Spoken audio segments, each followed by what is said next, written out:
তোমার ছেলের কথা বলেছিলে বোধহয়। আমার জানা মতে তোমার কোনো সন্তান থাকার কথা নয়। লজ্জিত হয়ে মাথা নিচু করে ফেলল লিলি। দ্বিধাদ্বন্দ্ব কাটিয়ে বলা শুরু করলো তার গভীরতম অতীত। আমি সবে কলেজে পা দিয়েছি, মনে নতুন নতুন লাল নীল প্রজাপতির ঝাঁক।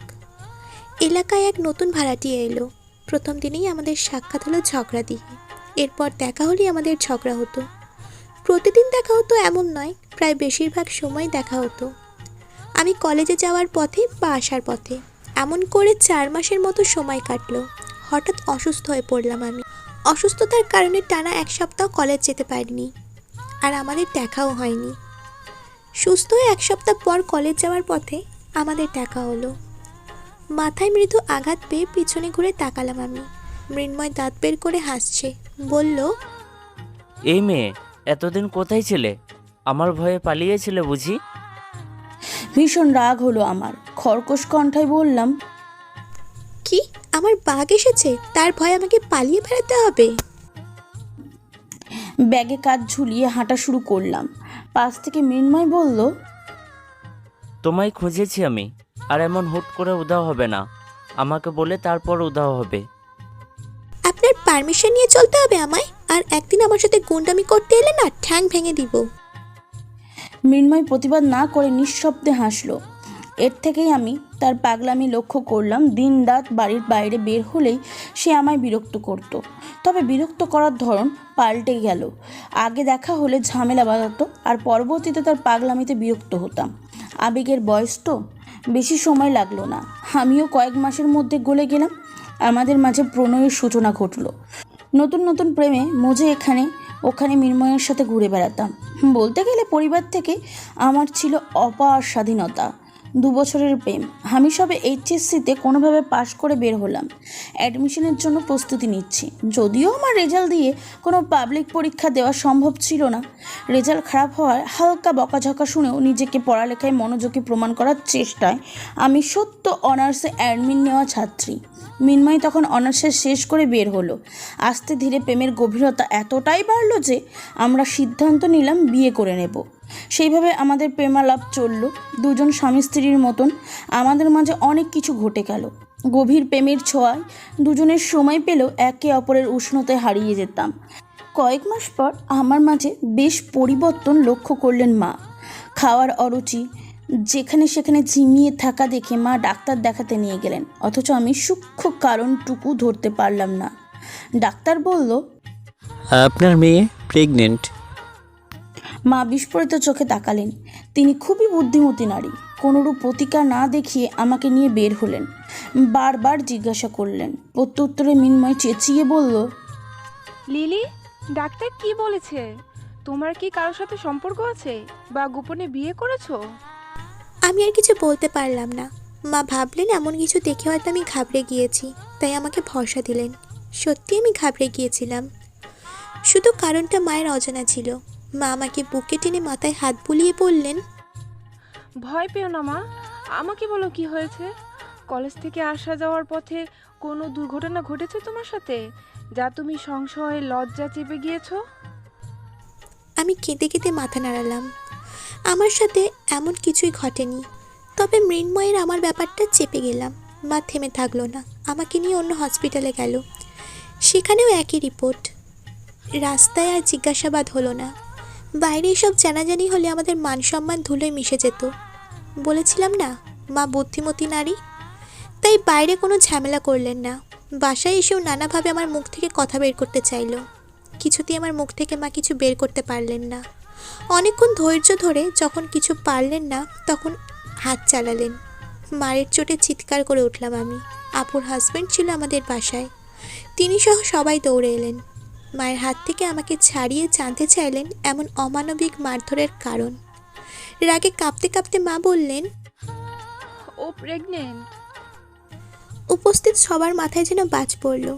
আপু মায়ের কথাকে তুচ্ছ করে বলল, কি যা তা বলছো মা? লিলি কিভাবে প্রেগনেন্ট হয়?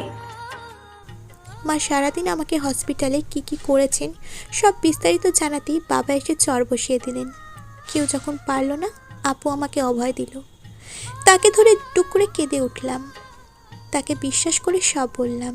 আপু মুখ চেপে ধরে বললেন, কিভাবে এমনটা করলি তুই?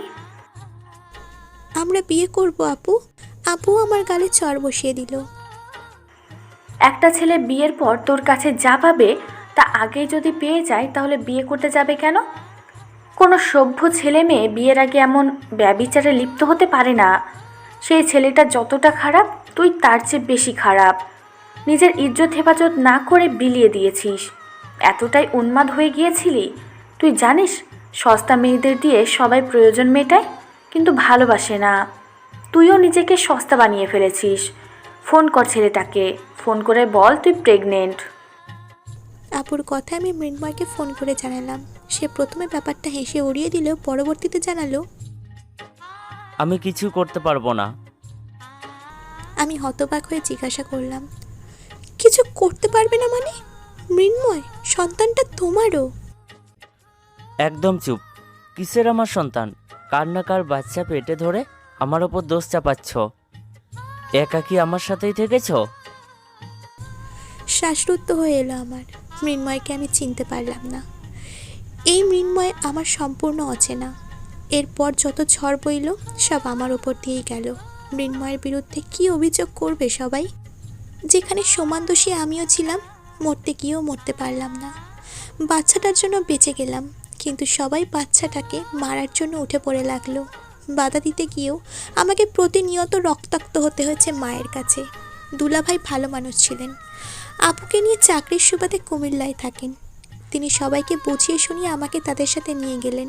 কুমিল্লায় সবাই জানতো আমার বিয়ে হয়েছে, হাজব্যান্ড প্রবাসী, শ্বশুর শাশুড়ি কেউ নেই। তাই এই সময়টাতে আপুর কাছেই থাকছি। একটা ছেলে হলো আমার, নাম তন্ময়, যাকে সবাই, এমনকি আপনারাও আপুর ছেলে হিসেবে চেনেন। দুলাভাই ট্রান্সফার হয়ে আপুকে নিয়ে চট্টগ্রামে চলে গেলেন, সাথে তন্ময়কেও নিয়ে গেলেন। তাকে বড় করছে আপু। আমি বুকে পাথর চেপে আবারও পড়াশোনায় মন দিলাম। আমার ঘটনাটি যতই লুকিয়ে রাখতে চাই না কেন, আশেপাশের মানুষ কিছু কিছু আন্দাজ করে আমাকে নিয়ে খারাপ ধারণা পোষণ করলেন। সরাসরি বলতে না পারলেও পেছন থেকে সবাই বলতো, হ্যাঁ সেই মেয়েটাই। কোনো বিয়ের সম্বন্ধ আসলে বাড়ি পর্যন্ত পৌঁছানোর আগেই তারা রাস্তা থেকে বিদায় হতেন। এলাকার মানুষদের মুখে মুখে সবটা শুনে তারা এগোতেন না। হঠাৎ করে আপনার মা মেজো ফুফির কাছে তার বড় ছেলের জন্য মেয়ে খুঁজলেন। ফুপিও স্বার্থপর হয়ে আমাকে দেখালেন। যেহেতু দেখাশোনা ফুপির বাড়িতেই চলল, ঘরোয়া বিয়েটা বাবা মা সেখান থেকেই সারতে চাইলেন। তার মাঝেই আমার আর আপনার দেখা। আপনার মুখে সবটা শুনে আমি বিয়েতে অমত পোষণ করি। বাবা রেগে গিয়ে কারণ জানতে চাইলেন। আমি আপনার কথা বলে দিলাম। আপনার মায়ের কানে আমার না করার কথা পৌঁছলো। তিনি সবাইকে কি বোঝালেন। তাছাড়া আমার বাবা মা নিজ থেকেই চাইছিলেন আমি বিয়েটা করে নিই। একে সব বিয়েই তো বাড়ি আসার আগেই ভেঙে যেত। তারা চাপ প্রয়োগ করলেন। এখন তো তন্ময়কে আপু নিজের ছেলের মতো বড় করছে।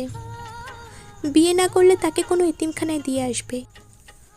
মার আপু আমাকে বোঝালেন, আপনার তো ডিভোর্স হয়ে গিয়েছে, নিজের অধিকার খাটালে সব ঠিক হয়ে যাবে। সবটা ভেবেচিন্তে বিয়ে করলাম, নিজের অধিকারের জন্য লড়াই করলাম। কিন্তু আপনি, সত্যিকারের ভালোবাসা বোধহয় এরকমই হয়। এখনও তো ভুলতে পারলেন না নিজের স্ত্রীকে। তাকে পাওয়ার জন্য মরিয়া হয়ে উঠলেন। ভালো থাকুন আপনারা, এই দোয়াই করি।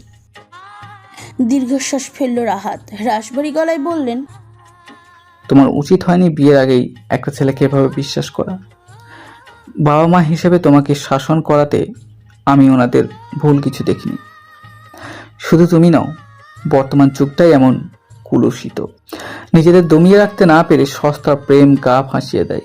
ফলাফল যখন এমনটা হয় তখন মেয়েটাকেই সবটা ভুগতে হয়। যতটা মৃন্ময় তোমার সহিত উপভোগ করেছে ততটা নিশ্চয়ই তুমিও করেছো। তফাৎ শুধু এতটুকুই, শাস্তি তুমি পেলেও ছেলেটা বেঁচে গেল। লজ্জায় অশ্রুশক্তি চোখ জোড়া নামিয়ে নিল লিলি। রাহাতের কথাগুলো মিথ্যা নেই। সে যদি সত্যিই চাইতো তাহলে মৃন্ময়ের কাছ থেকে সরে আসতে পারতো। তার মতো এমন ব্যভিচারে লিপ্ত হচ্ছে হাজার হাজার ছেলে মেয়ে। আল্লাহকে ভয় না করে, কোনো কিছুর পরোয়া না করেই ভালোবাসার মূল্যায়ন করে শুধু শরীর দিয়ে নেতিয়ে পড়তে চাইল রাহাতের শরীরটা। আপাতত কিছু না বলে সিঁড়ি বেয়ে নেমে গেল। শরীরটাকে বিশ্রাম দেওয়া প্রয়োজন। লিলি খোলা আকাশের নিচে দাঁড়িয়ে জলকণার গাল ভেজালো। একটা পাপ কিভাবে তার জীবন ধ্বংস করে দিল। বাড়ির প্রতিটি মানুষের হৃদয়ে বিষাদের গন্ধ, বিষণ্ণতা বিরাজ করছে মনের প্রতিটি অলিতে গলিতে। রোবটের মতন সকলের খাবারের ব্যবস্থা করলো লিলি। টেবিলে বাড়ির প্রত্যেকে উপস্থিত থাকলেও রাহাত নেই। ঘর ছেড়ে তাকে বের হতে দেখা যায়নি। এত বেলা পর্যন্ত ঘুমানোর ধাত নেই তার। লিলির মনে কৌতূহলের সঞ্চার হলেও ঘর পর্যন্ত যাওয়ার সাহস করল না। আনোয়ার হোসেন খাবার মুখে না তুলেই বললেন, রাহাত এখনো ওঠেনি? বলতে পারবো না বাবা। ভ্রুকুচকে তাকালেন আনোয়ার হোসেন। কিছু বলার প্রয়োজন হলো না। রাহাত ঘর ছেড়ে বেরিয়ে এলো। খাবার টেবিলে না পৌঁছিয়ে দরজার দিকে অগ্রসর হলো। আনোয়ার হোসেন পিছন থেকে ডাকলেন, নাস্তা না করে কোথায় যাচ্ছ রাহাত? খিদে নেই বলেই বেরিয়ে পড়ল সে। আনোয়ার হোসেন পড়লেন ঝামেলায়। জোর দিয়ে কাউকে কিছু বলতেও পারছেন না। সমস্ত রাগ গিয়ে পড়ল নাসিমা বেগমের ওপর। তিনিও আর খেলেন না, হাত ধুয়ে উঠে পড়লেন। শামীম, রিয়া কারোরই ঠিক করে খাওয়া হলো না। লিলি নিজেও খেলো না। পরিবেশটা এমনই অসুস্থ, যেখানে সুস্থ মানুষই ছোঁয়াছুঁয়ি খেলায় অসুস্থ হয়ে পড়ে। মনে পাথর বেঁধে মায়ের সাথে দিব্যি হাতে হাতে কাজ করছে উষা। তার গাল ফোলানোর চেহারা মায়ের নজর এড়ালো না। জিজ্ঞাসা করলেন, আপু তোমার খাবার। হাত থেকে ফোন রেখে উর্মি প্রশ্ন করল, মন খারাপ? গত রাতে কেঁদেছিস কেন? চমকে উঠল উষা। যে প্রশ্নটা এড়িয়ে যেতে মায়ের কাছ থেকে পালিয়ে এলো, উর্মি ঠিক সেই প্রশ্নটাই করলো। হকচকানো গলায় বলল, কখন? পর্যাপ্ত ঘুমের অভাবে ভুলভাল বকছো তুমি। আমি ভুল বলছি না, রাতে বারান্দা থেকে এসে কেঁদেছিস তুই। আচ্ছা বাদ দে, ফোন অফ কেন তোর? চার্জ নেই। মিথ্যা বলল উষা। উষা ঘর ছেড়ে বেরিয়ে গেল। ফোন হাতে শামীমকে কল ব্যাক করলো উর্মি। শামীম বলল, এখন কিন্তু আমি আপনার ভাবি নেই ভাইয়া। শামীম শ্রদ্ধার সাথে ধীরভাবে বলল, আপনি আজীবন আমার ভাবিই থাকবেন। ভাইয়ার সাথে সম্পর্ক থাকুক আর না থাকুক, আমি সারা জীবনের জন্যই আপনাকে ভাবি মেনেছি। মলিন হাসলো উর্মি। শামীম আবারও বলল, উষা খেয়েছে? সবাইকে খাবার দিচ্ছে, নিজে এখনো খাইনি। হয়তো খাবেও না। ওর রাগ সম্পর্কে আমার চেয়ে আপনারা ভালো জানেন। গতকাল একটু বকাচকা করেছিলাম। সব সময় উল্টাপাল্টা কথা বলেও। কতক্ষণ মাথা ঠিক থাকে? রাতে আমি ফোন সুইচ অফ করেছি। সকাল থেকে তাকে ফোনে পাচ্ছি না। আপনার সাথে ডেকে খাবার খাইয়ে নেবেন। এই জন্যই বুঝি রাতে বালিশে মুখ লুকিয়ে কেঁদেছিল। রাতে রাগ হলেও সকাল হতে শামীম নিজেকে সামনে নিল। উষা তো এমনই, শুধু শুধু রাগ করে লাভ নেই। কেঁদেছে শুনে এখন একটু বেশি খারাপ লাগছে। মৃদু শব্দে বলল, ফোন অন করতে বলেছেন? বলেছি, কিন্তু কিছু না বলে বেরিয়ে গেল। কথাটা বলার মাঝখানে উষা আবার রুমে ফিরল। উর্মির উদ্দেশ্যে বলল, তুমি এখনো খাওনি? উর্মি ফোন বাড়িয়ে দিয়ে বলল, ধর। উষা ভ্রু কুচকে জিজ্ঞাসা করলো, কি? উর্মি ইশারায় বোঝালো কথা বল। খেয়েছো? জবাব দিল না উষা। বকা শোনার পরও কল দিয়েছিল সে, অথচ তিনি ফোন সুইচ অফ করে বসে রইলেন। এখানে তার রাগ। কথা বলবে না? উষা উর্মির হাতে ফোন দিয়ে গমগমে স্বরে বলল, তুমি কথা বলো। উর্মির দৃষ্টি খাটো করে বলল, তোর হাজবেন্ড তোর সাথে কথা বলতে চাইছে, আমার সাথে না। মুখ ফিরিয়ে নিল উষা। শামীম সবটা শুনতে পেল। উর্মি ফোন কানে তুলে বলল, কথা বলতে চাইছে না। আচ্ছা রাখছি আমি। ঘড়ির খাটো কাটা 10-এর ঘরে ছুঁই ছুঁই, মিনিট কাটা 11-এর ঘরে, মানে 10টা বাজতে এখনো 5 মিনিট বাকি। উর্মির সাথে ঘুমানোর প্রস্তুতি নিচ্ছে উষা। বেশিরভাগ সময়ই দুই বোন একসাথে ঘুমায়। আগে যখন রাহাতকে ছাড়া একা কিছুদিন থাকতে আসতো উর্মি, তখন উষাও নিজের ঘর ছেড়ে আপুর সাথে যোগ দিত। মাত্রই কম্বলের উমে গা ডুবিয়েছে। কলিং বেলের শব্দে বিরক্ত হলো। কে যাবে এখন দরজা খুলতে? উর্মি যেতে পারবে না। কিছু সময় পর উষা নিজেই উঠে গেল। হয়তো আশিক এসেছে। এখন তাদের দুই ভাই বোনের সম্পর্ক আগের মতোই, কোনো উন্নতি হয়নি। কেউ জড়তার কারণে আগ বাড়িয়ে কথা বলে না। ড্রয়িং রুম পেরিয়ে সদর দরজায় এসে দাঁড়ালো উষা। দরজা খুলেই সামনে তাকালো। হেঁটে ড্রয়িং রুম পর্যন্ত আসতেই ভরাট কণ্ঠ শুনতে পেল।